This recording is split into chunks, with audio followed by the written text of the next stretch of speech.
PU ವಿದ್ಯಾರ್ಥಿನಿಯರ ಹಿಜಾಬ್ ವಿವಾದ ದೇಶ ಎತ್ತ ಸಾಗುತ್ತಿದೆ ಎಂಬ ಟ್ವೀಟ್ಗೆ ಸಚಿವರಾಗಿರುವಂತಹ ಕೋಟ ಶ್ರೀನಿವಾಸ್ ಪೂಜಾರಿ ಪ್ರತಿಕ್ರಿಯೆಯನ್ನು ನೀಡಿದ್ದಾರೆ.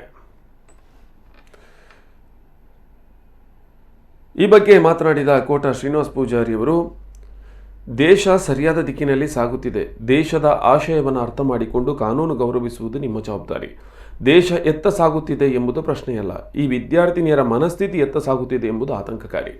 ಹಿಜಾಬ್ನ ಹೆಸರಲ್ಲಿ ಕೆಲವು ವಿದ್ಯಾರ್ಥಿನಿಯರು ಪರೀಕ್ಷೆಗೆ ಬರೆಯುವುದಿಲ್ಲ ಎಂದು ಸಡ್ಡು ಹೊಡೆದಿದ್ದಾರೆ.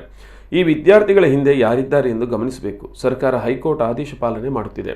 ಸರ್ಕಾರ ಆದೇಶಕ್ಕೆ ವಿದ್ಯಾರ್ಥಿನಿಯರು ಗೌರವ ಕೊಡುತ್ತಿಲ್ಲ. ಈ ವಿದ್ಯಾರ್ಥಿನಿಯರ ಮನಸ್ಥಿತಿ ಎತ್ತ ಸಾಗುತ್ತಿದೆ ಎಂದು ಗಂಭೀರವಾಗಿ ಆಲೋಚನೆ ಮಾಡಬೇಕು. ಸಂವಿಧಾನದ ಆದೇಶ ಪಾಲಿಸುವುದು ಆ ವಿದ್ಯಾರ್ಥಿನಿಯರ ಕರ್ತವ್ಯ ಮತ್ತು ಜವಾಬ್ದಾರಿ. ಈ ರೀತಿ ಸಡ್ಡು ಹೊಡೆದರೆ ಕಾನೂನು ತನ್ನದೇ ರೀತಿಯಲ್ಲಿ ಕ್ರಮ ಕೈಗೊಳ್ಳುತ್ತೆ. ತನ್ನ ಭವಿಷ್ಯದ ಬಗ್ಗೆ ವಿದ್ಯಾರ್ಥಿನಿಯರು ಎಚ್ಚೆತ್ತುಕೊಳ್ಳಬೇಕೆನ್ನುವ ಮಾತನ್ನು ಸಚಿವ ಶ್ರೀನಿವಾಸ್ ಪೂಜಾರಿ ಅವರು ಹೇಳಿದ್ದಾರೆ. ಹೆಸರಿನಲ್ಲಿ ಕೆಲವು ವಿದ್ಯಾರ್ಥಿಗಳು ಪರೀಕ್ಷೆ ಬರೆಯೋದಿಲ್ಲ ಅಂತ ಸಡ್ಡು ಹೊಡೆದಿರುವಂಥದ್ದು, ಅದರಿಂದ ಯಾರ್ಯಾರಿದ್ದಾರೆ ಅನ್ನೋದು ಕೂಡ ಇನ್ನು ಗಮನಿಸಬೇಕು. ಒಟ್ಟಾರೆ ಸಂವಿಧಾನಬದ್ಧವಾಗಿ ಹೈಕೋರ್ಟಿನ ಆದೇಶವನ್ನು ಸರ್ಕಾರ ಪಾಲನೆ ಮಾಡುವಾಗ ನಾವು ಅದಕ್ಕೆ ಗೌರವ ಕೊಡ್ತಾ ಇಲ್ಲ ಅನ್ನುವಂಥ ಭಾವನೆಗಳಿದೆಯಲ್ಲ, ಇದು ವಿದ್ಯಾರ್ಥಿಗಳ ಮನೋಸ್ಥಿತಿ ಎತ್ತ ಸಾಗ್ತದೆ ಅಂತ ನಾವೆಲ್ಲ ಗಂಭೀರವಾಗಿ ಯೋಚನೆ ಮಾಡಬೇಕಾದಂಥ ಅವಶ್ಯಕತೆಗಳಿದೆ ಅಂತ ಅನಿಸುತ್ತೆ ನನಗೆ.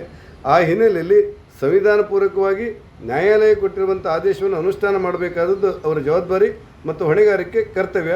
ಕೆಲವು ಸಾರಿ ಕರ್ತವ್ಯಕ್ಕೆ ಆಸಕ್ತಿ ಅವರಿಗೆ ಇಲ್ಲದೇ ಇದ್ದು ಸಡ್ಡು ಹೊಡೆಯುವುದನ್ನೇ ನೋಡ್ತಾರೆ ಅಂತೇಳಿ, ಆದರೆ ಕಾನೂನು ತನ್ನದೇ ಆದ ದಿಕ್ಕಿನಲ್ಲಿ ಸಾಗುತ್ತೆ ಅಂತ ಅನಿಸುತ್ತೆ ನಮಗೆ. ಸರ್, ಒಂದು ಪ್ರಶ್ನೆ ಮಾಡಿದ್ದಾರೆ ಹೋರಾಟಗಾರ್ತಿಯೊಬ್ಬರು, ನಮ್ಮ ದೇಶ ಎತ್ತ ಸಾಗುತ್ತಿದೆ, ನಮ್ಮ ಶಿಕ್ಷಣವನ್ನು ಕಸಿದುಕೊಂಡ್ರು ಅಂತ ಆಗ್ತಾ ಇದೆ. ದೇಶದ ಆಶಯಗಳನ್ನು ಅರ್ಥ ಮಾಡಿಕೊಂಡು ಕಾನೂನನ್ನು ಗೌರವಿಸಬೇಕಾದದ್ದು ಈ ವಿದ್ಯಾರ್ಥಿನಿಯರ ಜವಾಬ್ದಾರಿ. ದೇಶ ಎತ್ತ ಸಾಗ್ತಾ ಇದೆ, ಇದೇ ಪ್ರಶ್ನೆ ಅಲ್ಲ. ವಿದ್ಯಾರ್ಥಿಗಳ ಮನೋಸ್ಥಿತಿ ಎತ್ತ ಸಾಗ್ತದೆ ಅನ್ನೋದು ಆತಂಕಕಾರಿ.